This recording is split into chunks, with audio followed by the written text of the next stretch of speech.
चंद्रपूर जिल्ह्यात मागील 4 दिवसापासून पाऊस सुरू आहे आणि सोबतच चंद्रपूर जिल्ह्यालगत असलेला तेलंगणा राज्य आणि यवतमाळ जिल्हा आणि अमरावती जिल्ह्यामध्ये मोठ्या प्रमाणात पाऊस झाल्यामुळे त्याचा फटका आता चंद्रपूर जिल्ह्यालाही बसताना दिसून येत आहेत। सध्या आम्ही चंद्रपूर ते गडचांदूरला जोडणाऱ्या या मार्गावरती आहोत।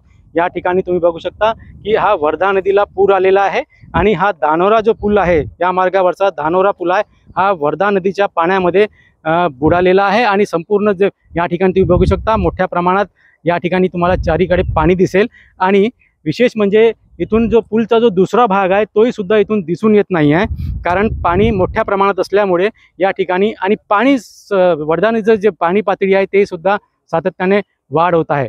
चंद्रपूर जिल्ह्यात सध्या येलो अलर्ट आहे आणि पाऊस अधामधात सुरू आहे। असं असलं तरी हा जो मार्ग मागील 4 दिवसापासून बंद आहे, त्यामुळे या मार्गावरची जी वाहतूक आहे ते पूर्णपणे थांबलेली आहे।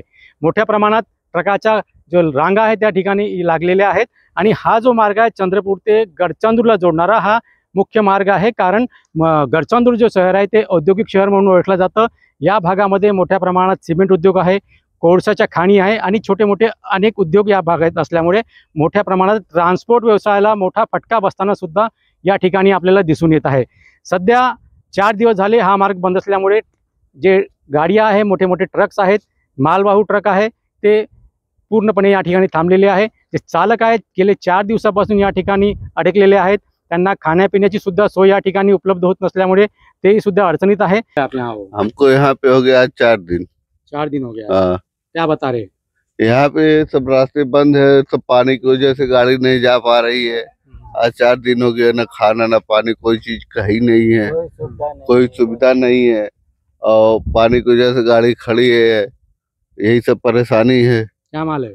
माल है जो कोयला लदा हुआ है। हाँ, लोडिंग है। हैदराबाद। हैदराबाद जाना जी। आप कहाँ से भैया, कहाँ से आए? क्या नाम? हम एमपी से हैं। यूपी से? कहाँ एमपी यहाँ जा रहे हैं सिरमी प्लान चंद्रपुर। अच्छा, अल्लाह। अच्छा, कब से है आप यहाँ पे? आज चौथा दिन हो गया। अच्छा, क्या तकलीफ हो रही है फिर? तकलीफ है, नदियाँ पानी आ गया, चौथा दिन से खड़े हैं यहाँ, ना पानी कोई पूछने वाला है ना खाने को पूछने वाला है। बस यही परेशानी है, गाड़ी जा रही है ना आ रही है। तब से मतलब 4 दिन हो गए? 4 दिन हो गए। अच्छा, 4 दिन से हम लोग यहाँ पे खड़े हैं, न खाने का कोई ठिकाना, पानी क्या। तो कैसे हो रहा है फिर? खाना कहाँ से मिल रहा है? खाना सो हो गया, थोड़ा बहुत है तो खा रहे हैं, अब दुकान से ले आ रहे हैं थोड़ा बहुत खरीद के, तभी तो बना खा रहे हैं। पानी हो गया, आजू बाजू से मांग रहे हैं, पानी तो मिल रहा है। अच्छा, अब यहीं पे खड़े हैं जी, कितना दिन में पुल का पानी निकलेगा तो निकालेंगे, नहीं निकलेगा तो खड़े रहेंगे। क्या बता रहे, कब खुलने का रास्ता कोई बता रहे? कोई प्रशासन से कोई मदद मिल रही है?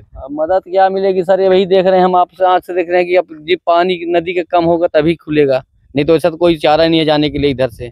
इधर से भी रास्ता तो आगे दूसरा रास्ता देखा नहीं है। सध्या हा मार्ग जो आहे सध्या 4 दिवसापासून बंद आहे आणि आपण बघू शकता वर्धा नदीचा जो पाणी पातळी आहे ते सातत्याने सध्या वाढत आहे, त्यामुळे हा मार्ग आता कधी खुलेल सध्या सांगणं कठीण आहे। त्यामुळे आता ट्रक चालकांची जे समस्या आहे ते अजून किती वाढेल हे सध्या सांगणं कठीण आहे। चंद्रपूर जिल्ह्यामध्ये सतत सुरू असलेल्या पावसामुळे आणि इतर जिल्ह्यात झालेल्या मोठ्या पावसामुळे त्याचा फटका चंद्रपूरला बसताना दिसून येत आहे। सोबतच या ठिकाणी अनेक जे गावं आहेत त्यांचा संपर्क सुद्धा तुटलेला आहे, अनेक मार्गावरती पाणी जमलेलं आहे। सर्वात महत्त्वाचं म्हणजे बल्लारपूर तालुका असेल, राजुरा तालुका असेल, कोरपणा तालुका असेल आणि सावली आणि ब्रह्मपुरी आणि वरोरा या संपूर्ण तालुक्यामध्ये मोठ्या प्रमाणात नुकसान झालेलं आपल्याला दिसून येत आहे। शेतीमध्ये पाणी साचलेलं आहे, त्यामुळे शेतकऱ्यांचं सुद्धा भारी नुकसान झालेलं आहे आणि या संपूर्ण परिसरामध्ये अनेक गावाचा संपर्क जिल्हा मुख्यालयाशी तुटलेला आहे। असं असताना सध्या लोकांचे जे परेशानी आहे त्याच्यात वाढ होण्याची शक्यता आहे, कारण सध्या चंद्रपूर जिल्ह्याला येलो अलर्ट देण्यात आलेला आहे। विकास राजूरकर, चंद्रपूर, मुंबई तक।